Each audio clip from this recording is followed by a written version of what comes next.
في يوم من الأيام وأنا عندي 10 سنين كنت بتفرج على كرتون نتورك واللي كانت مكتسحة المجال وقتها، وفجأة وأنا بتفرج عليها لقيت فيلم فيه شوية شباب شبه كرتون بنتين، وفي واد حلوة كده معاه ساعة وشبه كرتون بنتين إليان فورس. وأنا مش عايز أقول لكم كنت منبهر إزاي بالفيلم ده، وإن إزاي الكرتون اتحول للحقيقة قدامي. ولما كبرت بقى عرفت إن دي حاجة اسمها لايف أكشن، والفيلم ده اسمه بنتين إليان سويرم أو بنتين غزو الرقاقات. فيا ترى انتوا كمان فاكرينه زيي ولا لا؟ لو مش فاكرينه يلا نفتكر مع بعض ونرجع لذكريات كرتون نتورك.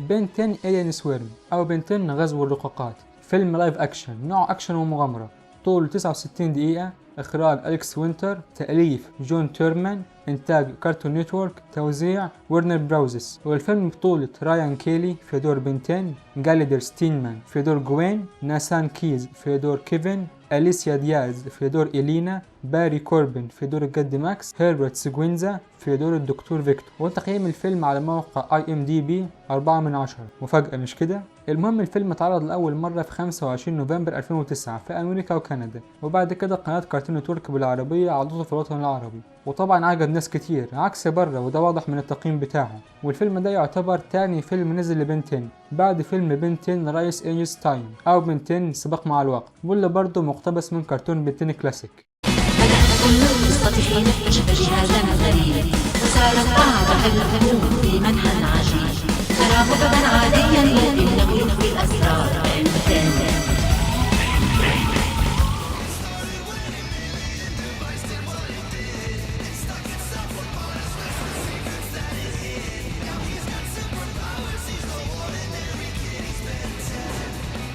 وبنتين في الفيلم ده اتحول لثلاث فضائيين وهم هيومانجوسور، بيج تشيل، نانو ميك. وبدأت الشركة في أمريكا تعلن عنه في السينمات في شهر مارس، ويمكن أبرز حدث حصل في إعلانه إنهم كانوا بيعلنوا عنه في وقت عرض فيلم حرب النجوم. انتوا متخيلين الناس كانت شايفة ايه في الفيلم ده؟ ومتوقعين ينافس أفلام ايه؟ وقصة الفيلم بتحكي عن فريق بنتين وهم بيشتروا تكنولوجيا متطورة اسمها الرقاقات، وبيقابلوا وقت الشراء واحدة اسمها إلينا، هي وأبوها كانوا من البرامرز بس خانوهم ومشيوا. وفجأة بنشوف واحد غريب بيتحكم في الرقاقات ويحركهم وبيعمل منهم جيش علشان يخدموه.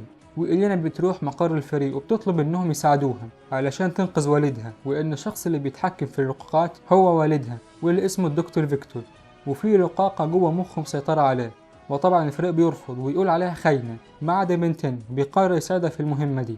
وبعد شوية أكشن وتكسير وتفجير بيلاقوا المكان اللي فيه الرقاقات، وبنتين بيتحول لنانو ميك ويدخل جوه مخ الدكتور فيكتور ويحارب الملكة، والملكة بتحاول تسيطر عليه وتخليه معاها، بس طبعا بنتين بيهزمها وينتصر عليها.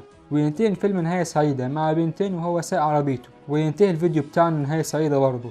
فلو عجبك الفيديو متنساش تعمل لايك وتشترك في القناة وتكتب لي في الكومنتات تحت ايه رايك في الفيديو وايه رايك في الفيلم، ولو كنت اتفرجت عليه قول اتفرجت عليه ولا لا. وبس كده، كان معاكم احمد، اشوفكم على خير في الفيديوهات الجايه.